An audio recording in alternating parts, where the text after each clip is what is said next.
Après 78 jours de campagne électorale, les Gaspésiens sont soulagés d'enfin se rendre aux urnes. C'était long, très long. Beaucoup de, moi je te dirais ça, beaucoup de radotage un peu, là. Très long. C'était un peu étourdissant. Beaucoup trop long pour moi, là. De toute façon, au fil de la campagne, c'est tout le temps les mêmes redondances, là.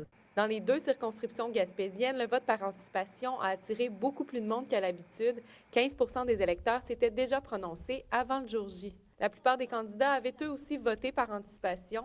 Ils ont profité de cette ultime journée pour rencontrer une dernière fois les électeurs. Et dans les bureaux des aspirants députés, les équipes de bénévoles tentent de faire sortir le vote, de préférence en faveur de leur parti.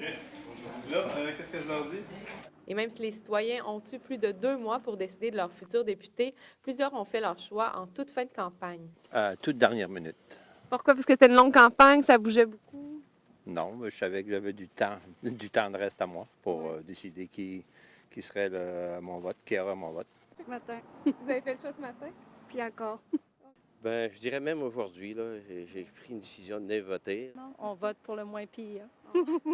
Malgré un certain cynisme ambiant, les électeurs ont tout de même des attentes face à leur futur gouvernement. À Ottawa, qu'ils remettent aux provinces ce qui leur vient. Je pense qu'ils devraient aider un peu les familles pauvres, là. Je voudrais qu'on donne un peu plus, évidemment, aux gens qui en ont le plus besoin. On attend du changement, ils en promettent. J'espère qu'ils vont en avoir cette fois-ci. Les bureaux de vote dans Gaspésie-les-Îles sont ouverts jusqu'à 20h30. Quant aux électeurs dans Avignon, Lamitis, Matane, Matapédia, ils ont jusqu'à 21h30 pour exercer leur droit de vote. Léa Beauchesne, Gaspé.